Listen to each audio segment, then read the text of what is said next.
Good evening and welcome back to another episode of Oceans Apart podcast with your beloved hosts, Declan Morrissey with two R's and two S's, all the way from Florida in the USA, and your beloved host as well, Artem Brusenself, your co-host, all the way from Sweden, Nebraska. It feels great to be back here in another episode with Declan Morrissey. How are you, Declan? What? I'm pretty good. I'm right in the middle of meal prep right now. Yes, sir. This week's meals are going to be chicken, Hmm? bell pepper, and half of a sweet potato. The secret to making a good sweet potato is bake that and to use cinnamon, How much cinnamon? all of it. All of it. So a whole can of cinnamon. Exactly. Yes, sir. Stacked Artem on top of my meal prep containers. Uh-huh. I'm just putting, shoot, potato into containers, and then while I answer the pressing questions of the Instagram audience. Yes, because today's episode is a Q&A. We have some really good questions from the Instagram audience. Yep. So we're just gonna dive right into it. So we have a bunch from Kyle Kusan, who was here on the last episode, and Caveman RX. First question is sparkling or seltzer? Seltzer. Yeah, like the drink.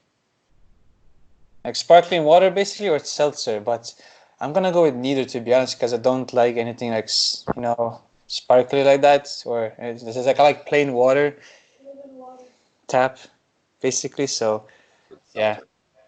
well, I don't understand seltzer, man, but all right. So yeah, seltzer for Declan and neither for me. I want my water clean, no damn fucking bubbles.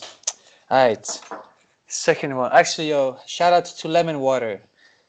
If you want to have a nice toned body as those fitness models or as your beloved co-hosts Declan and Artem, you get on that lemon water, people. You get on that train right now, or you stop listening and you never come back. No. All right, moving on. Oreos or Chips Ahoy? Oreos for sure. Easy. Really? Because it's a tough one, mate. Because Chips Ahoy are damn good, and Oreos as well. But I don't know. Yeah, but I think. Well, this is whoa. The thing is that if Chips Ahoy are like crunchy and they've been out for a while, Mm. Chips Ahoy. But if you're going with just like right out the package, Oreos, especially those like thinner ones, because you can eat the whole package and not feel that guilty. Except I'm still fat, so. That is a good thing, man. Like I would have to agree with you. 'Cause things like I would say Chips Ahoy. It's like depends on the package because sometimes when I buy them, the Chips Ahoy, it's like I get a good package and they're kind of well baked. Some of them are like kind of underbaked sometimes, so I don't like those. So if they're properly baked, Chips Ahoy. But otherwise, Oreos every day, especially with some milk, man. We're cooking. All right. Moving on. Overhand grip or reverse grip? For what? I don't know. It doesn't specify, so I'm assuming like everything, I guess. Uh, you know, overhand. Yeah, I was gonna say as well that. Yeah, I mean, I don't know. I've seen I've seen some hockey players do it with a mixed grip. Mm, That's how they shoot. But that makes sense. that's Yeah, that makes sense. But the same, I feel that's like a bit too sport specific, maybe. I don't really understand. I'm gonna take a call from my father. Oh dear God. Here we go. Yo. Pretty good. You're on the podcast again. Yeah. Yeah, right now you are. I'll put you on, I mean, yeah, you can only hear my side of the conversation right now, but you're on the podcast again. Well, the fact that Artem never has anything good to say is not his fault.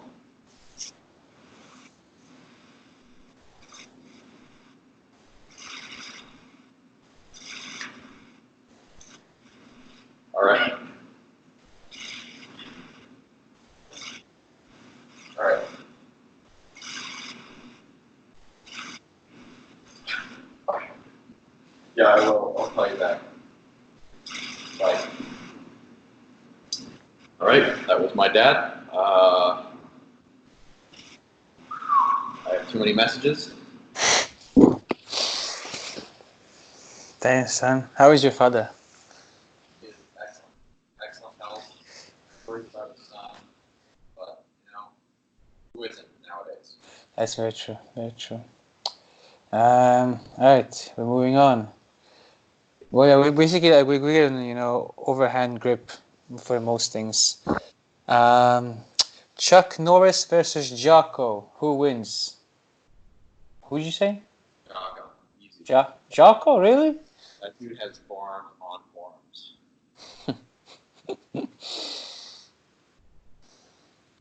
Yeah, honestly, I think Jocko as well, man. I think Jocko would fucking just. But I don't know, man. No, Chuck Norris is a fake badass. Jocko Willink is a real badass.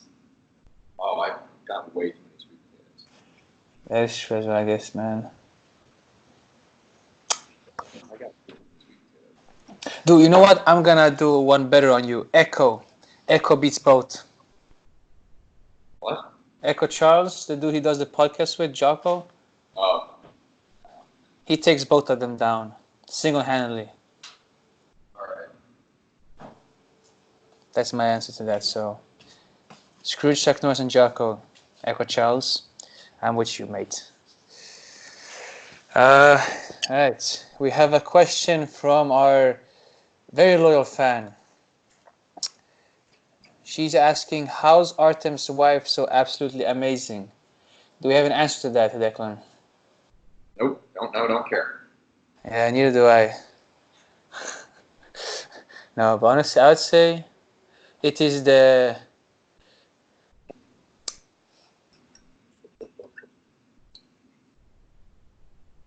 it's the Oreos that she bakes.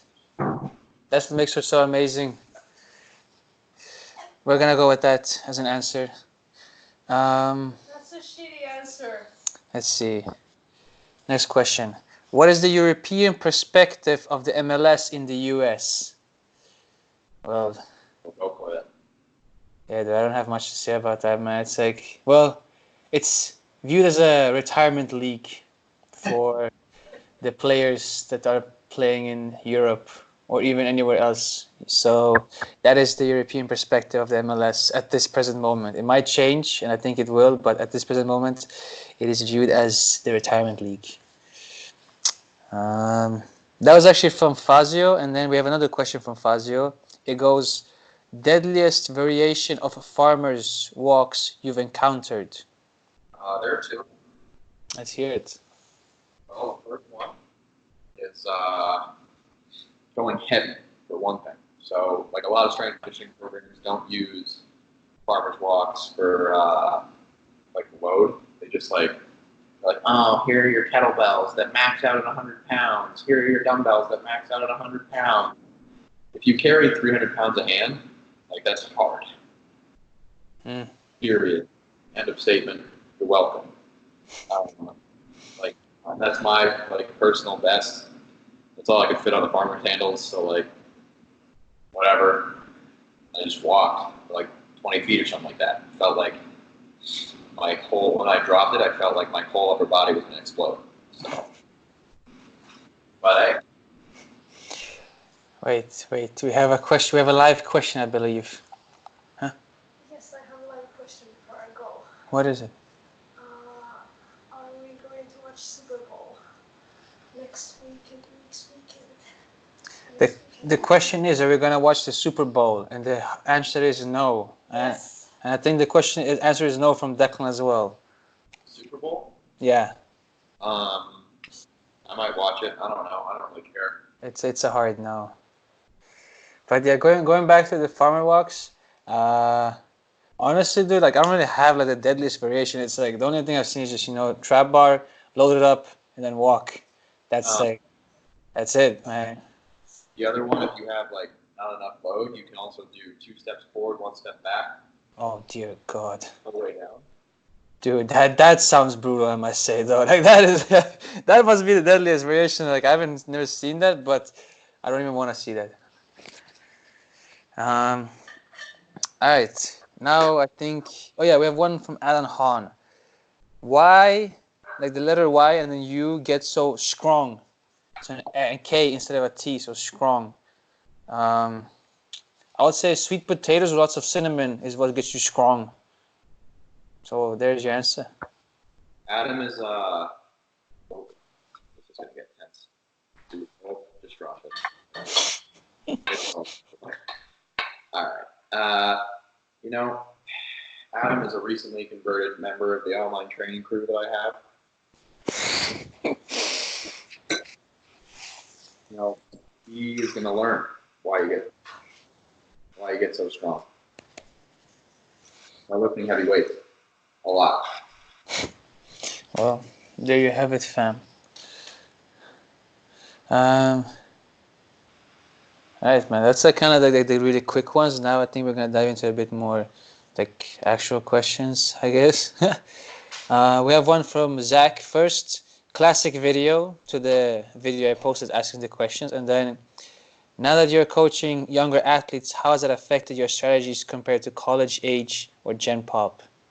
But I feel like you've also done younger athletes, so I think you can also answer this. But for me, I would say like the thing I've changed, I would say, according to strategies, is kind of the way I talk to them, and I kind of like also, I kind of like talking, and then also, the workouts that we do, it's kind of very much just very general strength and a lot of body weight. Because the thing is, like, I came in thinking that they're gonna have like gonna be a bit higher level than, but we did, some training and I kind of like in the first session, and I was like, it's like way low. Like they have almost zero general strength, so we're basically just doing very simple stuff like planks, inchworms, squats, a lot of kind of like other stuff. So it's like very just general strength stuff, for the lower body and upper body. Like nothing too, crazy to be honest. Like and a lot of body weight. Because number one, we don't have access to a gym, and number two, I don't think that would actually benefit them at all. Doing any weights. So just to conclude it, attitude towards them, kind of a bit more, towards younger athletes, I'm kind of like a bit more, I'd say, how's it saying, like, kind of, especially since it's girls, I kind of like a bit of joking around a little bit, making them also be happy. Because I think, especially with girls in the age of 15 or 16, it's like kind of getting them motivated can be a bit hard. So, having them enjoy practicing, that you kind of make them feel so involved in the whole group like that, and just like kind of giving a bit of yourself, like making them laugh a bit, and like that, I think that actually goes a long way and makes them feel good and wanna, come to practice and give it them all. Yeah, I mean, I would say the same thing.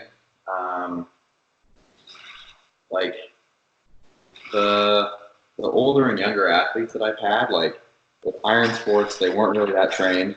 So like in my head, they were still young athletes. And with the high schoolers that I trained, like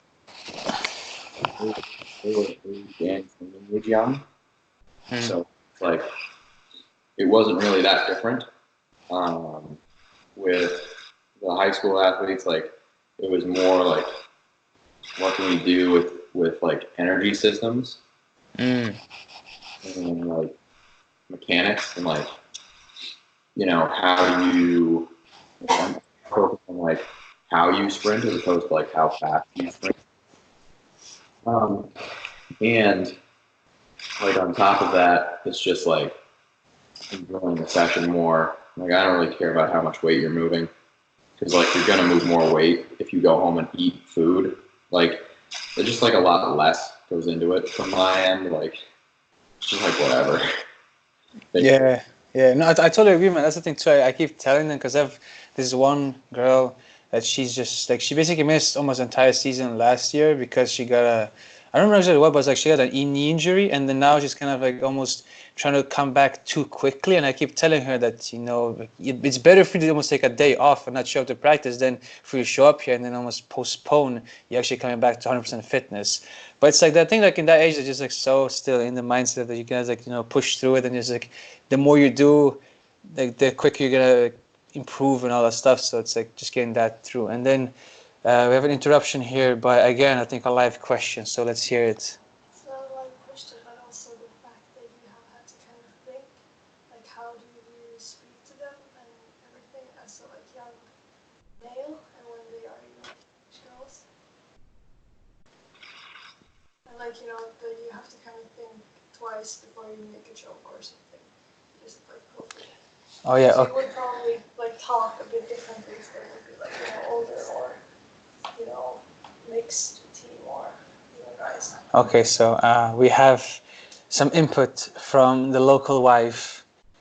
And the input is that with the younger athletes, especially with the female ones, that as a male, concerns both of us, you really have to consider your language that you use around them and, the jokes you would say and the kind of just like basically like the way you behave around them. Because it's like, people always talk about equality and like, male, female athletes and stuff. But if you really think about it, like, as I feel that, when you do work with female athletes, you do unconsciously or consciously, you do behave in a different way compared to if you were working with male athletes. And I don't see that as like something like, you look down on them or like, treat them in a different way. Like you still, push them to improve, but it's just that to get the most out of them, you kind of have to, approach it in a different manner. But I don't know, because I feel I know you definitely work with like younger female athletes as well, so you might feel the same, or maybe you don't. Like I don't know if you still like behave the same way. I'm gonna move you 1 minute. Aye, man.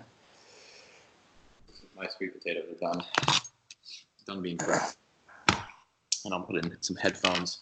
Ooh. So maybe the quality gets better. So. There you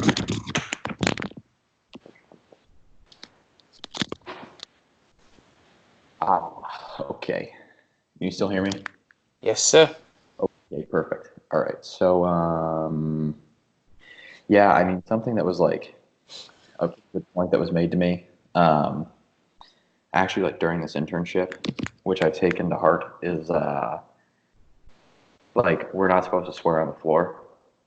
Wait, what did you say? Like we're not supposed to what? Swear on the floor. So like Run whenever we're not supposed to like swear. Oh, swear on the floor. Okay, yeah. And so and the internship coordinator was like, just wait until the client swears.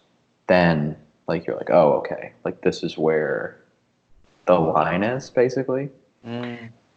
And so instead of like trying to, so like I think the same thing can be said for coaching people different from you, wherein like you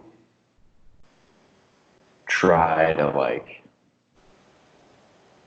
emulate I don't know, like more or less like how they are, not crossing the boundary before like they do it. Mm.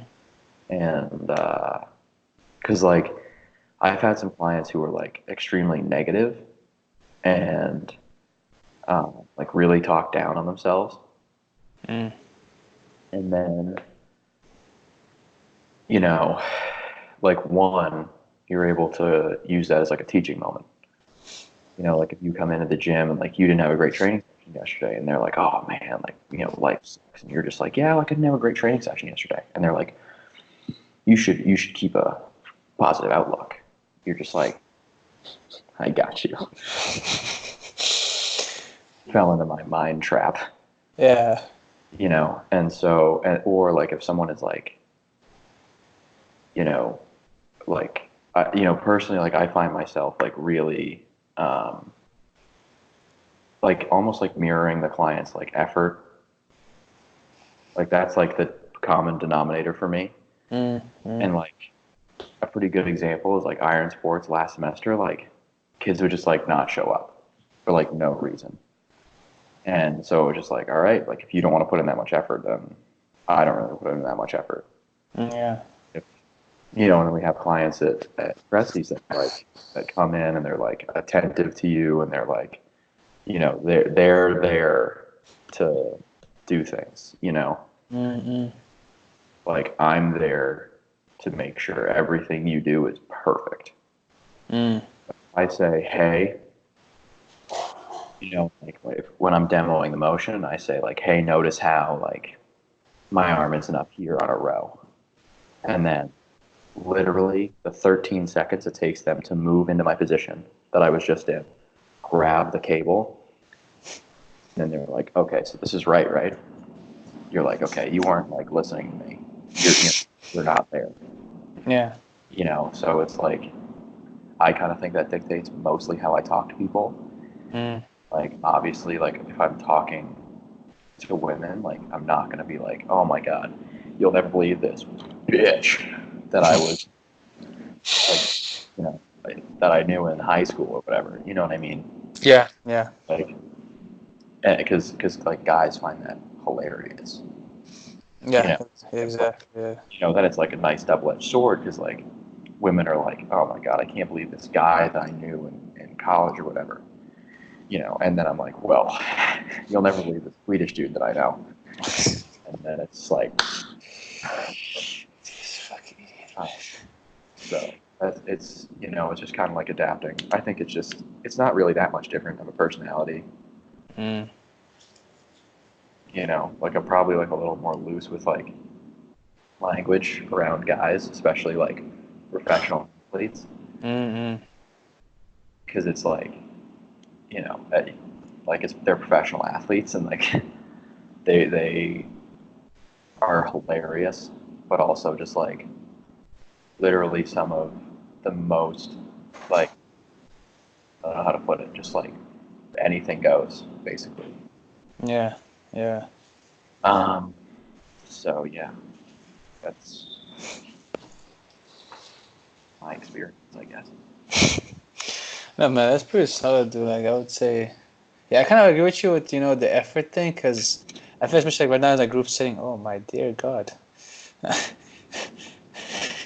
in a group in a group setting, um, it's like, if I see, one of the girls, like I say I see like, some girls like they're kind of really putting in the effort in practice and stuff like that, I kind of, I give more to them and I pay more attention. Like if they want something, I kind of give them more feedback compared to the ones who just get by with emotions. I don't really spend as much time as them because I don't see that they really care as much as the Yeah. other ones. So that's kind of, I still, give them feedback and kind of tell them like how it's done, but I don't, put as much effort into it. So that's, so it's, and like I don't get pissed at anything like that. That's their decision. I'm not like gonna say, oh, you need to do this. Like if you don't want to, like that is totally up to you. Yeah. But that's like, that also dictates the thing. So it's, yeah. You know, and like I think maybe some people out there listening might be like, well, you guys are just terrible coaches. And like for me, like I don't know about you, but like for me personally, like I'm just not that guy. You know, like I'm not gonna try to motivate you like overly. You know, like I'm genuinely uncomfortable like trying to like motivate people. If they're not yelling, like I'm not gonna yell, and I'm never gonna raise my voice at an athlete in like a derogatory manner. Yeah. You know what I mean? Like, Yeah. I'll raise my voice so you can hear me over the music to talk shit to you, but like I'm not like, you suck and your life is worthless if you don't get this rep. Yeah. And Yeah. so like you know, like I'm just not that guy who's like, yeah, here we go, like last rep, last set, let's get it. Yeah. Like I'm just like, hey, this is your last set, like go harder. And so like, you know, and I think that's just like fit as trainers and coaches. And you know, especially in like a group setting, you can't help everyone to the best of your ability, because some people, like my mom needs someone to like scream in her face to like Yeah. go harder. And like if someone yells in my face to go harder, like now I'm gonna punch you instead of doing what you want to do. Yeah. So, you know, it's just like different examples, like different people need different kind of things. Yeah, no, I totally agree with you. Like I'm kind of like the same way where I don't really enjoy, like I can't really motivate people because I also don't really believe in that motivation because it's kind of like, it's there one day and gone the next day as well kind of thing. So, but I do know like one thing is like kind of coaching, like, being the head coach of a team and like being the strength coach are two different things because being the head coach of a team, it's like that, I kind of have to set the tone for the quality of it. It's like if someone does something good, I kind of like, I don't just like, oh, good play. I actually like, scream it out like, yes, that's perfect, great pass, or like whatever it might be, just because it also helps them be like, oh, like that's a good, like I like that, I want to have more of that. but at the same time though, it's like kind of finding that balance as well. It's like you don't really overdo it also, but underdo it as well, because if I don't do that, if I kind of like come in with bad energy, they're not gonna want to do anything like that. So it's finding that, balance, I would say, is what really can, help you on that path. Yeah, I mean, and like in terms of like strategies, I don't really change. Like, I don't know what he means by strategies. Like, is it programming strategies or coaching strategies? But like, we're just gonna keep going with coaching strategies. Yeah, dude. Um, like, man, I don't know what I was gonna say.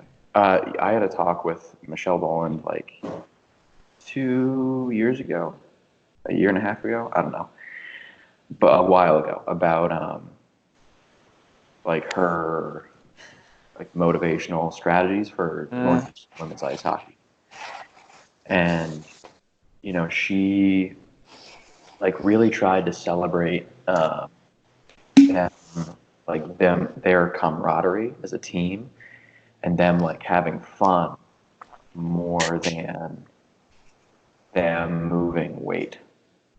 And I think that like that gets lost a lot Yeah. when Yes. you're Yes.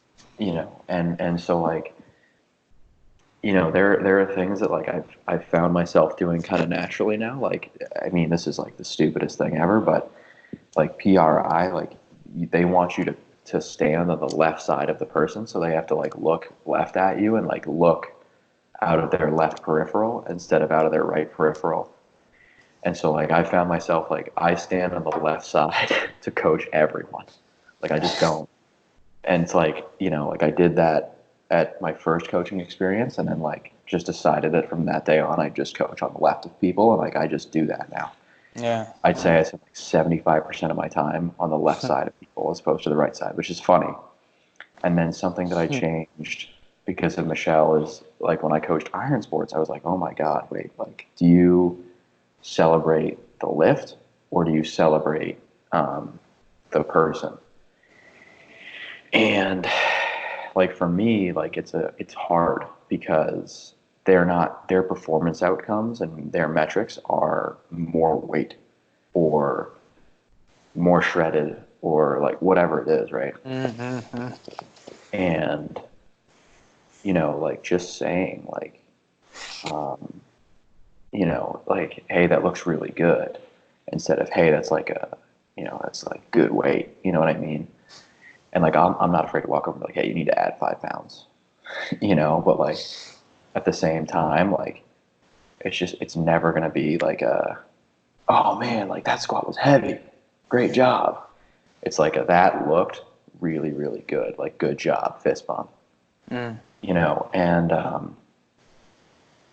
and like I've had a lot of athletes who are like kind of down on themselves a lot, like, and like just clients who are just like very, I mean, like, I don't know if he watches this, but Alex Simon, like, dude, the change that kid made in like a year in the weight room, maybe even 6 months in the weight room is dumb.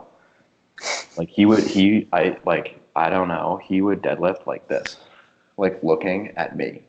Like every time, like if Yeah. I was standing next to him, he'd look at me. And I was like, and like I think the first like 3 weeks, all I said to him was like, don't look at me, look there. Like look there, look there, look there, look there. Like don't look at me, man. Like I'll tell you. And literally like every time I came over, I just like gave him a fist bump. Yeah. Like I just was like, good job. Yeah. Yeah. You know what I mean? Like it was never like excessive. It was never like crazy, but over the course of the year, like he stopped looking at me and just like gained confidence in his movement. You know what I mean? Mm-hmm. And like is his squat high? Yeah, by like 3 inches. And frankly, like I don't care at all. Because, like the squat's probably not a good movement for him. Mm. And, like neither is deadlifting from the floor because he's like 6'3". Yeah. You know what I mean? Yeah. So like, so it's like modifying movements for the guy. Like I don't really care.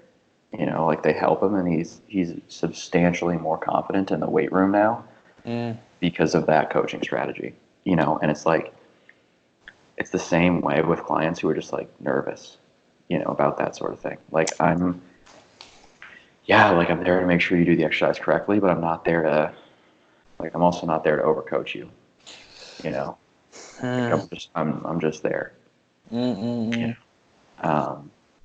So I don't know, like my coaching strategy doesn't really change that much, I think. Yeah, and I think that's actually a good thing as well, because I feel if you change it a lot as well, it's kind of, I don't know, I don't feel like you kind of stay true to yourself, because I feel like you can maybe you can actually just be the same almost with everybody. Like, you might change like one or two things, but you shouldn't just become like a whole different person just Mhm. because it's like a different gender, a different like whatever that it's like. But I think like the whole name of the game is like adaptation or kind of like balance. That's like those words. That's kind of the Yeah. most important thing, man. But yeah, dude, like I don't know, 'cause that's the Uh, thing too. Like, I don't understand people who the coaches like this. Like, I kind of just like wait. There's like people who are coaches like just like way like inside the coaching world. It's like you also gotta be a bit yeah. of like a human with with the person you're coaching or the people. So Yeah. it's like and that can be a hard thing for some people. Like, I totally get that, but I think that's a really crucial part. Yeah. I mean, I agree. And like, I think it's like really hard for younger coaches, which both of us obviously are. Mm. Um, and like, I don't know if people are familiar or have heard Pete Dupuis talk. He's the co-owner of Cressy Sports Performance Mass. And I think you should listen to his podcasts because he talks What, a lot about culture. what's his name? You said Pete what? Pete Dupuis, I think is how you say his name. Pete. Dupuis, I think. Oh, okay, I see. Pete. Dupuis.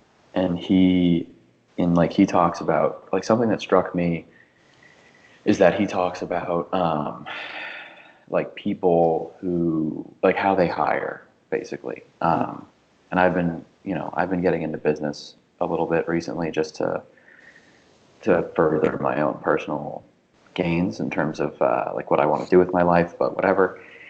Um, and so I've been listening to him talk, and he talks about like hiring people and how they hire at Cressy's is exclusively out of the internship program. And like I heard him say that, and then literally like heard him say that on a podcast, got to Florida the next day, and walked into the facility on the first day and was like, all right, like I'm going to coach exactly how they want me to coach so that I get hired. And I was like, and then like after like 3 days of doing that, I was like, wait a minute, what are you doing? That's kind of stupid. Why don't you just coach how you coach? And if the fit's correct, then the fit is correct. And like, right, like that's the thing.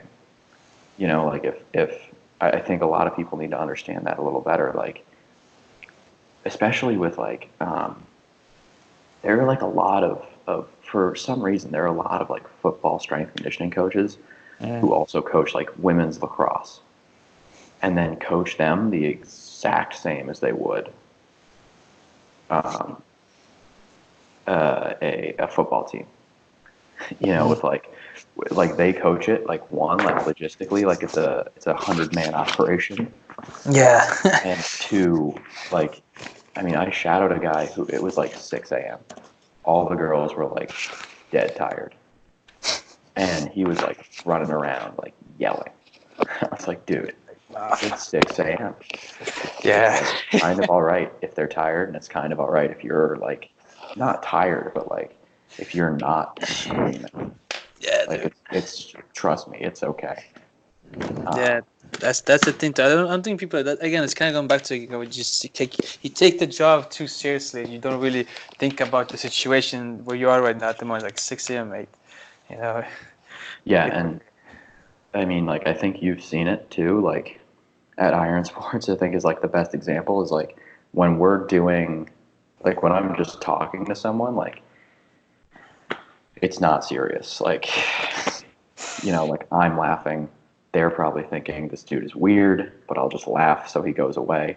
And then, but it's like joking, it's laughing, it's just talking to people. And then like, but if it's like, if we're doing something like strength conditioning related, like I'm serious. Like there's no more fucking around.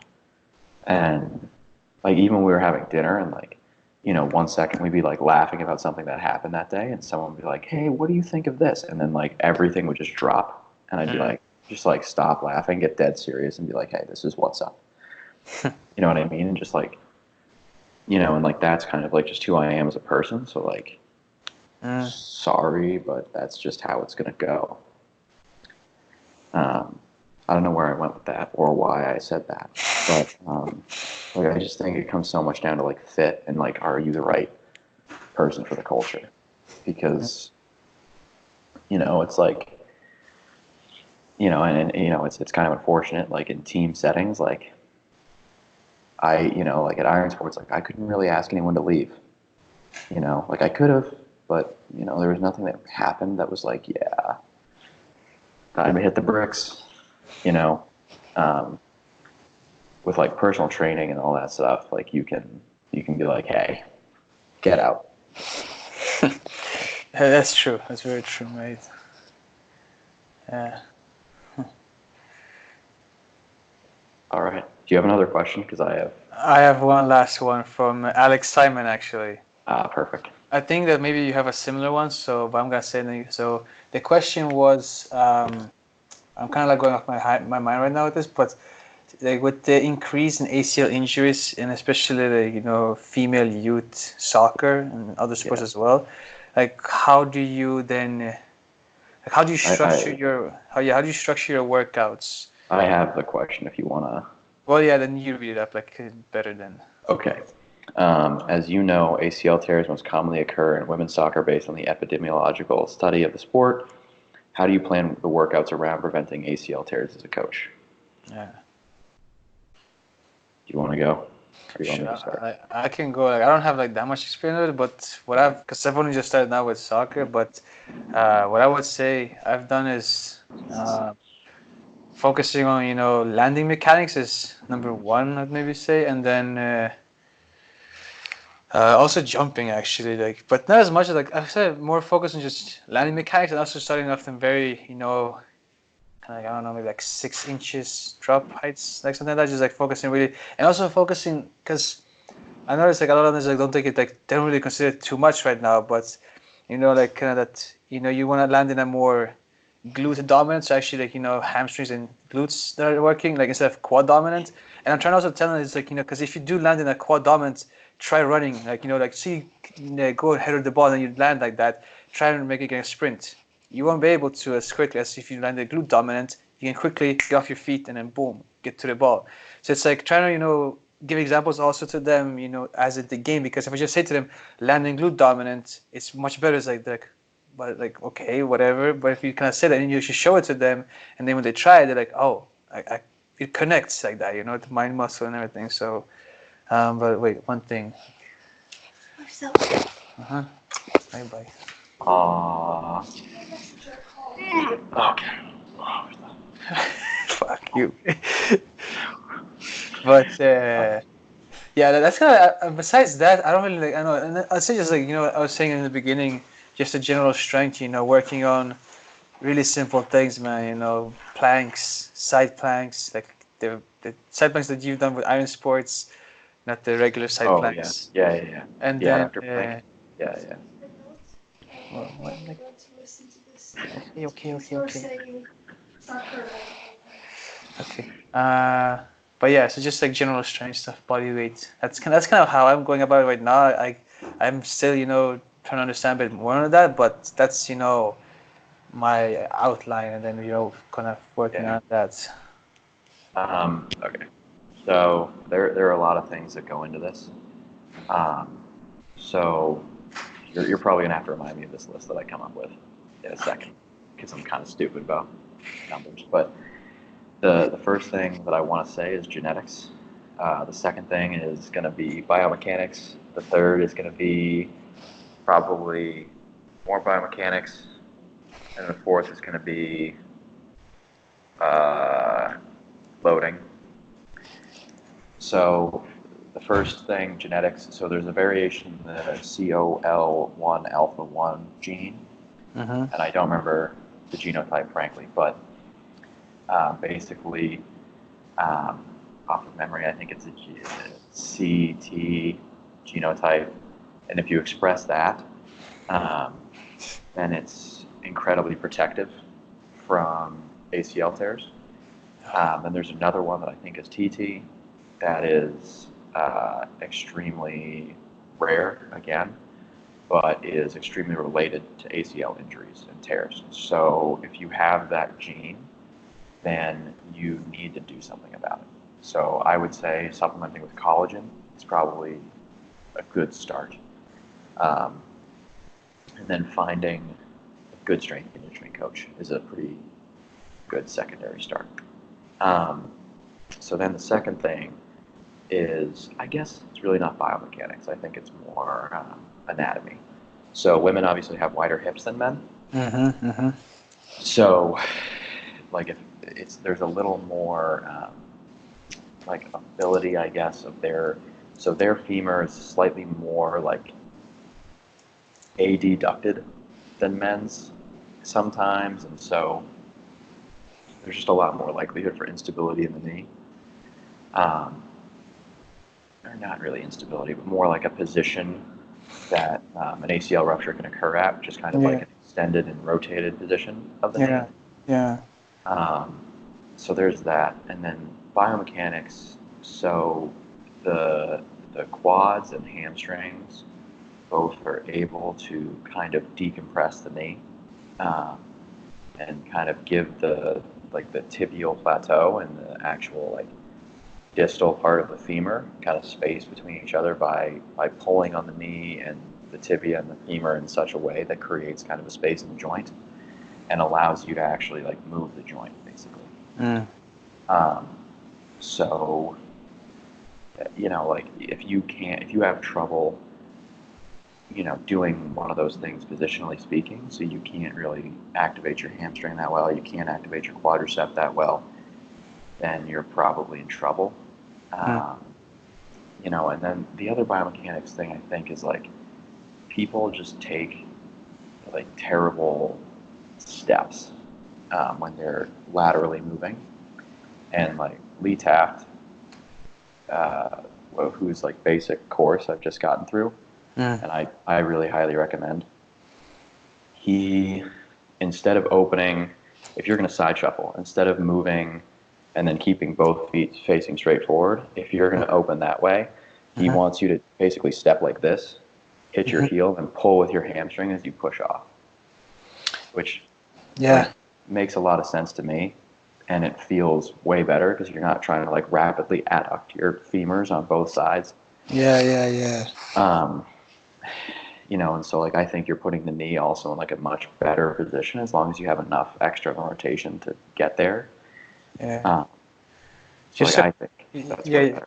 Yeah, just a quick thing on this, because I've been watching a lot of videos, and the common thing that I've noticed, like the professional coaches tell like as like defenders, like when you're defending for like soccer, then is that kind of replicate what the basketball players are doing. It's like they don't pull their body, they push off. So like if they're going to the left, I don't take my right foot and cross over. Like I push like on the floor. That's like way better. Like number one, it's like you're gonna move faster, and it kind of helps keep in balance. And number two, like I had no idea about this, but like what you're talking about, like also that it's kind of more safer way than sitting and doing those things. Because like then if someone just like goes other way, it's like you're gonna be all over the place, and next thing you know, like you can just so dude. You're also not cranking on hip capsules and like in there, like you're not forcing huge amounts of IR, and so obviously that's gonna help. Yeah, exactly. And then the other thing. And then the last thing was load management, I think. Yeah, you said loading. And, so for starters, like you shouldn't be doing a lot of change of direction right before season with people in general. And if you are, like that's probably a bad thing because like, I think like personally what I do for change of direction is I move from like a very basically extensive to intensive model and then add volume onto the intensity. So it's like kind of like an inverted, it's a triangle into an inverted triangle. So like once you have the actual capacity to work at higher intensity, then you can work at higher intensities more. So like the load management there is like how close are we to game speed in terms of intensity and how much are we doing it in terms of volume. And then they can, you can manipulate those variables. But then the other thing you can manipulate is basically like the density of those progressions. Like if you're playing a sport where you cut and change a lot of like you change direction a lot, like basketball, then you can work basically like, you can do reps in a warm up, and then you can do 2 reps and that's it. Then slowly you can move into doing it as like conditioning. And then you can move into doing it at, or you can do it on low intensity days. And then you just like slowly increase basically like how close you're getting to the game with it. And then like they're not fatigued on the field, court, whatever. And they're basically able to replicate good mechanics overall. So basically the bottom line it comes down to is you need a good aerobic system to stave off fatigue and keep you mentally sharp so that you're, instead of being like, I need to get the ball carrier, you're thinking like, you can think that and you're at subconscious level, like you have achieved like subconscious mastery of the movement pattern. You don't have to think about it, you just do it. And you're safe and you don't rupture an ACL. Because you're not fatigued and you've practiced the movement under fatigue so that you know what it's going to feel like, how to handle it. And your brain is ready to accept that load. And then, the other thing is obviously like managing the loading of those patterns. Because like basically like, everyone has an overuse injury at some point, I think. Yeah. So if like go slower than you think is necessary in terms of progression, and like I think you'll be okay. And that's kind of how I'd manage it in terms of like setting up a practice, which is I think what he asked, right? Yeah, like kind of workout practice. Yeah, like I would warm them up really, really extensively. Like, yeah. And that's like really all you can do at some point.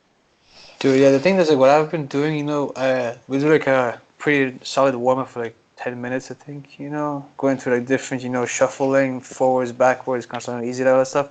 And then we finish off like with some glute activation, like, and if it's like doing some fire hydrants, like 5 with like a pause at the end, 5 quick ones, and then we do like hip circles and then some abduction, just to kind of, because I feel that's a thing, because when I first came there, they were doing a lot of like, monster walks and lateral band walks.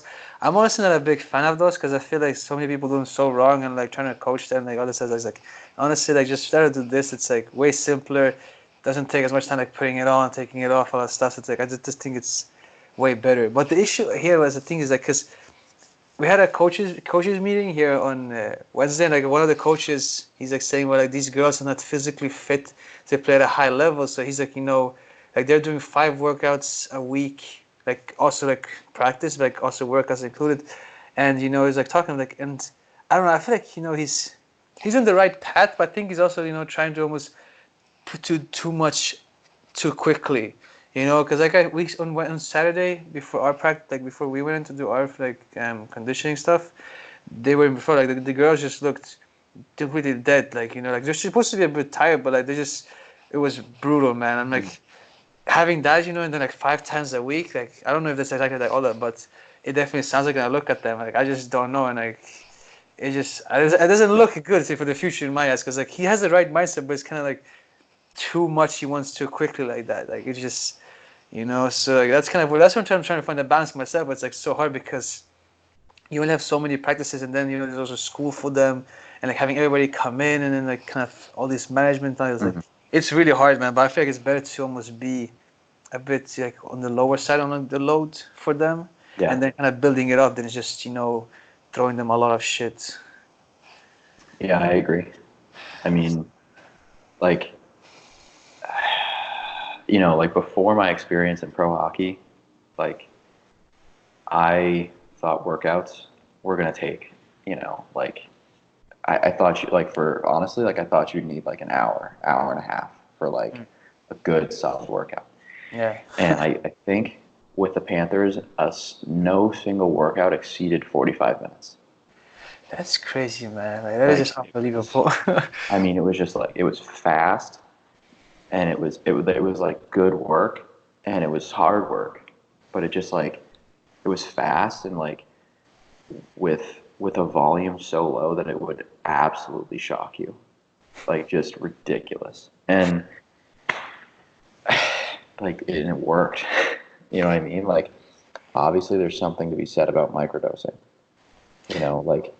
Like I just think you can microdose a lot of stuff pretty but is, easily. but is this also like in season or off season or like You pre-season? could, it was preseason with the Panthers and then in season with the Thunderbirds. Mm. And like with the Thunderbirds, it was basically like 1 day a week. And it's variable because like hockey's kind of weird because generally you play like in the middle of the week and at the end of the week. Yeah. So really, like good times to get workouts in are after games. Weirdly enough, and like other than that, like there's not really like hard days. So, but it's like I think it just remains like you can get good work in minimal amounts of time, and I think like it's just that's what it is. Yeah. You just don't need that much time, and you don't. Like coaches are just so worried about time, and like if you plan it well, like logistically, you're gonna be okay. Like like instead of doing like barbell split squats, like how about you just do dumbbells? Like they can probably load it like as heavy as they were gonna go, and they'll probably still be okay. Yeah. So,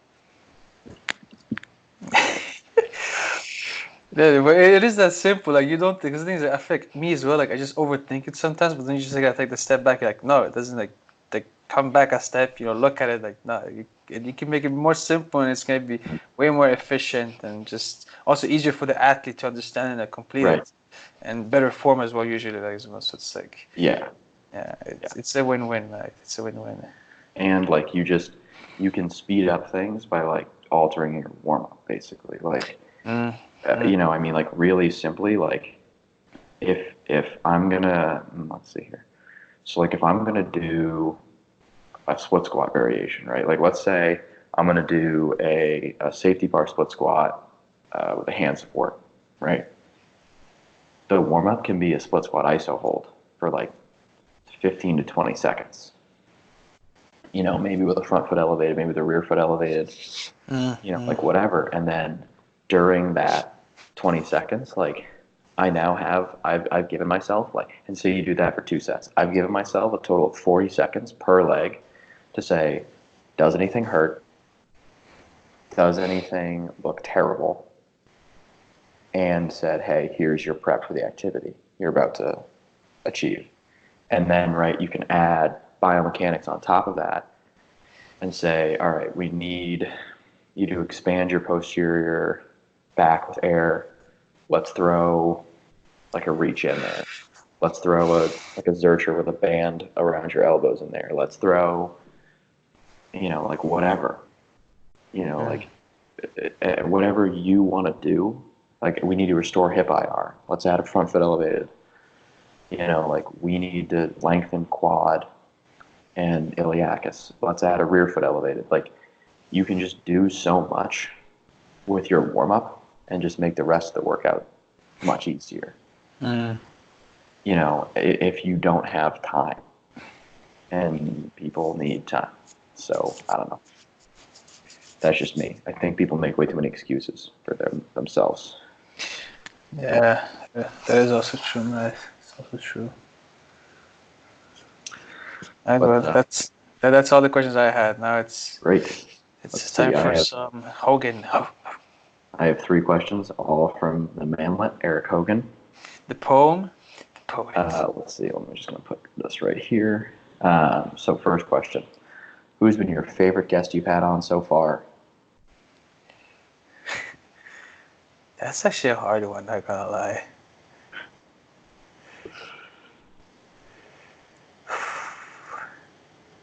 Mine's Eric Hogan. So, Well, like it's hard for me because the thing's like it is between him and Kyle.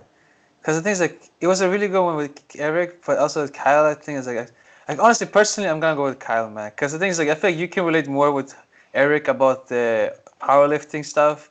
I was like that's like kind of it was really good for me. It's like kind of like nice insight, but I've kind of gotten more from talking with Kyle, just like personal training wise and just like coaching and everything. So I'm gonna go with Kyle on that one. So don't hate me, Eric, but you can do it if you want to.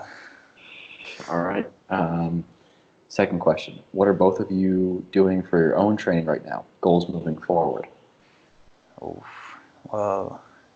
Dude, my goal is just survival. I cannot lie. Like, 'Cause you're doing Mass 2 right now, right? yeah. So it's just pure survival. Like, honestly, like the first phase, I basically puked and almost shit myself like after every 30-30. Like the week 4 was the only one I like managed to, not puke or like shit myself almost or anything. Like I was feeling like shit afterwards, but I kind of it was manageable compared to the 3 weeks before that. So yeah, man. But that's basically what it is, man. Just survival and then kind of. I'm actually like a bit considering of maybe going into the CrossFit world, but it's just like maybe because it's like it is fun, but at the same time though, I just think it's like so stupid as well. I'm not gonna like. It's just the volume is ridiculous, and it's just I don't know, man. Like I don't see how that can be good for my body in the near future. Yeah. So that's kind of where I'm so against it. But at the same time, I do kind of like it. So, but I don't think I'm gonna do it though. Just nah, it's just not worth it. But what I'm gonna do it like after I'm done with mass, I'm actually gonna start doing jujitsu. So I'm gonna still like work out, but I'm gonna put more focus into jujitsu. So like not as much lifting weights like as I'm doing right now. But that's kind of me, man. What about you? All right, right. So, let me see, so right now I'm basically just doing the most basic thing ever. So it's hard because, like I just have a very set amount of time that I can work out in and during Mm. at the internship. So I'm just trying to be efficient. So I'm using zero belt for anything and just going trap bar deadlift, safety squat bar, and bench press for my main strength movements.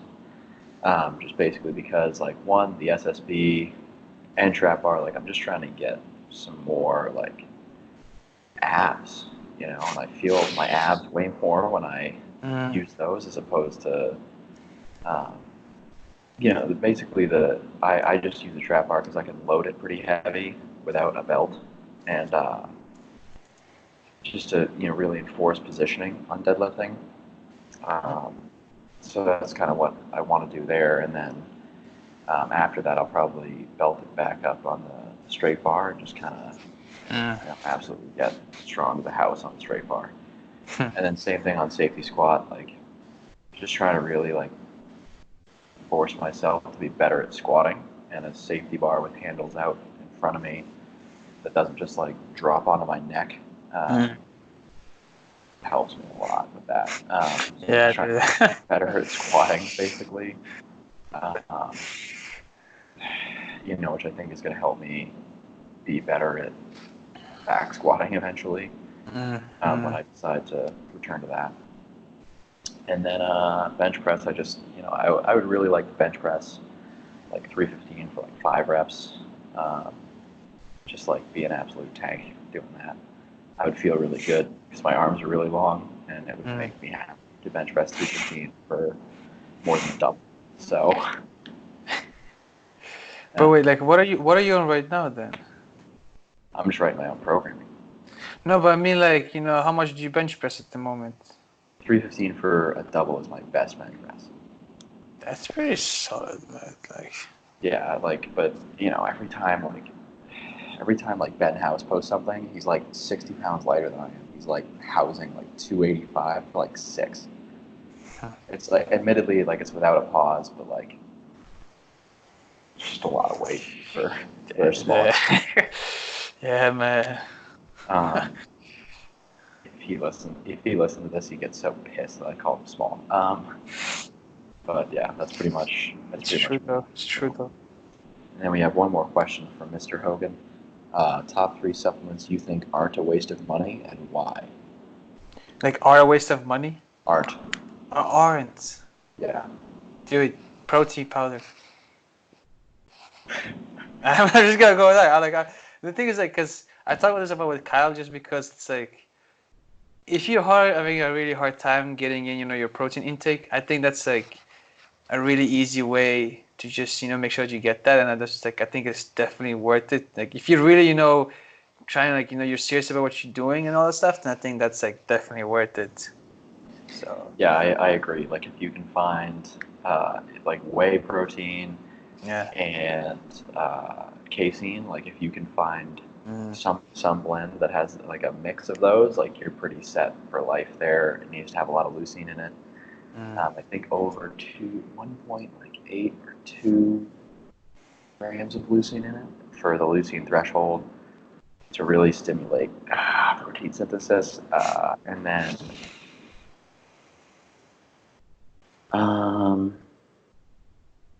so like definitely that mix of protein and then creatine.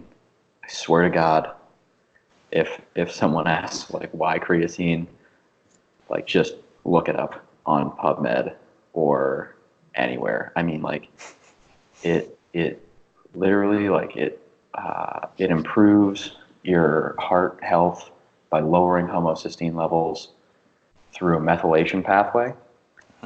It improves your brain health and neurogenesis, and it improves muscular output for both short and long events. So, and it's cheap. I mean, like GNC should be like marking this up for like how precious it is, but they don't. So like I don't know why not. And then the third supplement I think is vitamin D3 for me, because it's like some people just don't get it. I don't have that issue because I'm in sunny South Florida right now, and after this podcast I'm gonna go like sit by the pool and relax and like read a book. And so I don't have vitamin D3 issues, but some people do, unfortunately for them. Yeah, dude, I think that's like the one thing I would tell like my girls if I was saying it, like kind of like supplement, like vitamin D. That's like the only thing I would say. Besides that, I don't think that they would need anything. I think that like vitamin D that goes for anybody, man. Like people don't get enough. Yeah, or don't produce enough, so. Yeah, like, so here's the thing about vitamin D that people don't realize, okay, is that it actually enhances testosterone production and uptake.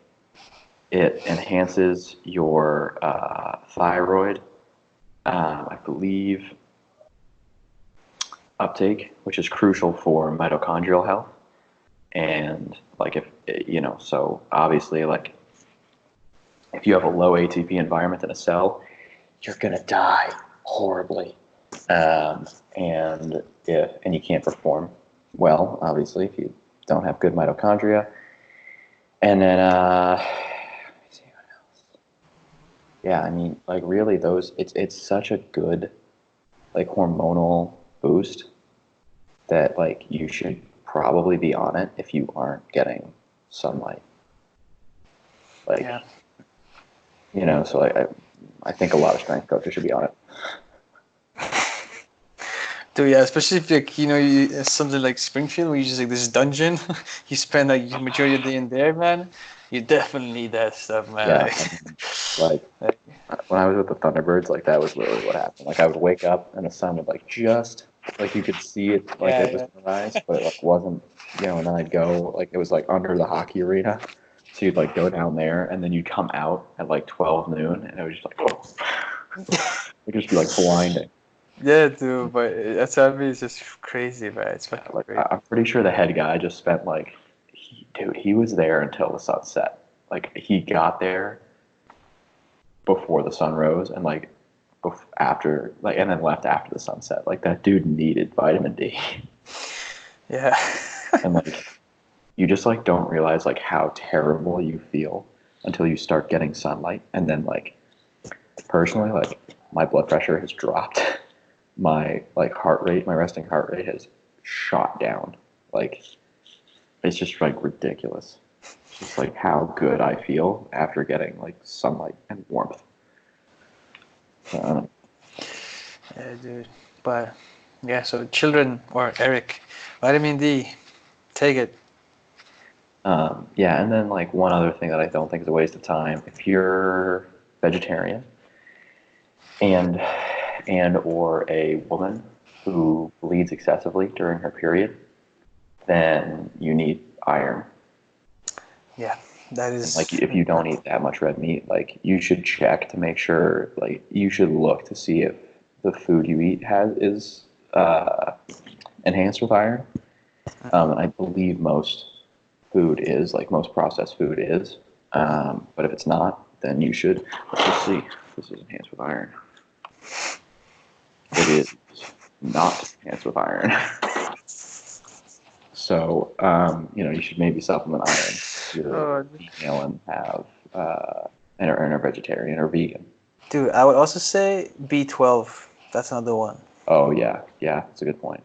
I missed that one too. Yeah, because the thing is, like, only recently found out about this because apparently even if you because even if you're eating red meat, like, you're still, lacking enough B12. So that I was because I thought, like, if you just eat like kind of like, I don't know, like a lot, but just like, that you should be pretty good on that. But you're basically that's like majority of people are lacking in that. So Dude, I swear B12 does something that I like never knew it did. yeah, because like I was listening to the Joe Rogan podcast, like where I heard this from, because like they had what the fuck was it? That fucking documentary on Netflix about the vegans, and then they like discussing about that. B12. I'm like trying to remember what he did. Because I think you know what it is. And yeah, okay. So if you're a fan at all of your if you're a fan at all of Mr. Andrew Triana, he just released a pre-workout and it's pretty good, I think. I think B12 is in it. Maybe it's B6. And he I think it enhances like the arginine cycle that completely improves like creatine production. It's just, you know what it might do? Dude, I don't remember what it does. I literally just learned this, and it's kind of pissing me off. I don't remember it. Like, yeah, I found that like it helps to prevent that type of anemia. Yeah. But that's not what I want to tell. Oh, it's B6. Never mind. B6. It's B6. My bad. I thought it was B6. B6 basically improves. It's kind of cool. There's like basically in the liver, which is where creatine is produced. There's if you can. Arginine is the substrate of creatine production. Basically, if you what's cool is B6 enhances the actual like enzymatic process that creatine production relies upon. So it's kind of cool. You can so you should supplement with that. And like arginine supplementation is you don't increase creatine production naturally, unfortunately, with it. So tried that already. Didn't work. But yeah, that's all the questions we had today. This has been an hour and 18 minutes, which I think is like close No, to an hour and 10 minutes. You. whatever. I think that's pretty close to our PR for podcast length. Not even close, but okay. I don't know. I don't know how long. Actually, I think like our longest one was maybe like an hour and a half, maybe. 1 minute. I don't know, but anyhow. Let me check on YouTube here. Well, while you check, I want to thank all the questions that we got from our beloved fans and the new ones. And Yo, wait. I would also No, wait. 1 minute. We had another question. wait, one more? Yeah, because you sent me a No. video. I've taken all of them. No. You sent me a picture of these questions, and Yeah, I've taken all of them. we have one from Bruno Oliveira, coach. Interesting! Exclamation point. A Bruce and Tav 22 book. Yeah, that's not a question. That's just a statement. I think he wants to know what books you find interesting. Okay, I'll tell you. Multi-Orgasmic Man, very interesting book. Highly recommend it for anybody out there. Of course. And if you're in a relationship, Multi-Orgasmic Couple. And if you're not, also a really good read. Multi-Orgasmic Woman, also a very good read. I hate you so much. Actually, on a serious note though, like a really good book that I've been reading recently is called The Gift of Imperfection. Let Go of Who You Think You're Supposed to Be and Embrace Who You Are by Brene Brown. That is a really damn good book, I would say. So there you go, Bruno Oliveira, coach. That is my book for you. Okay, we have one that's an hour and 15 minutes. Well, if we end this, actually, if we keep going for like 3 more minutes, a bit more, we can, PR. We can stall with that. I think the most interesting book I've read recently. Let me see. What do we want to say? You know what? I think it's a book series. It's called The Physiology of Joints. It's really intensive. It's harder to learn than Diane Lee, which is really saying something. Mm-hmm. And yeah, it's pretty intensive. And I'm just kind of working my way through the lower body right now. Because there's three. There's the upper body, the lower body, and then the axial skeleton, basically. And that's interesting, basically. So yeah. And I have another book called Genetics and Resistance to Disease. Resistance to Disease, which is kind of cool. There's there's a gene that if you have a variant, it actually helps prevent you from accelerating HIV. Huh. Like human immunodeficiency virus. Yeah. If you contract HIV/AIDS, then it actually slows down the progress of the disease by 3 months. That's pretty nice. That's pretty cool, actually. So I mean, it doesn't cure it. It doesn't stop you from getting it, but it slows it down, which is kind of cool. Dude, on that topic, I have another book that is really good. It's called let me see, The Coaching Habit, and then Say Less, Ask More, and Change the Way You Lead Forever by Michael Bungay Stanier.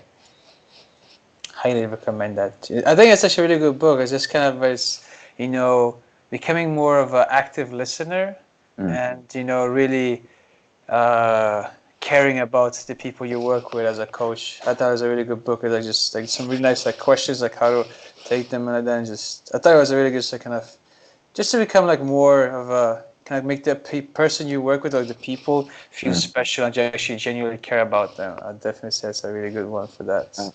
Okay. Well, here, I'm going to make you feel genuinely special right now. Are you ready? No. Thank you. You're welcome. Thank you. Next. So, yeah. Have we PR'd yet? No, we're at 114. When was it 115? I think we have to get to 116 to... Yeah. Well, I do want to shout out Mac Miller's new album. Really good album, and rest in peace, Baba. We will miss you. All right. Well, I would like to shout out my dad. Probably my mom too. Yeah. And then, of course, my best friend from Sweden, Artem Rusensov, Last time with 7 R's and 2 S's. And I have no S's, mate. and then let me see, who else do I want to shout out? Probably Abby Hoffner. Oh God. Literally Maddie's- the first. Maddie Starr, maybe. No. Oh, Abby Hoffner. Funny story about Abby Hoffner. She is literally the first girl that Artem kissed ever. It was beautiful. I was there. It was a love Yeah. connection, You know what? right? Yeah. And it was beautiful. Um, Well, we've passed the 16 mark now, so I think we can end it right here. So, yes, thank you very much for listening. Thank you for the live questions from Katarina, Riley, Raya, all the good stuff. And thank you to Declan's dad for also joining us for a brief moment. And yes, thank you to everyone. Hugs and kisses. And this is us signing out of this episode. So, thank you very much. How do I now stop this? Here we go.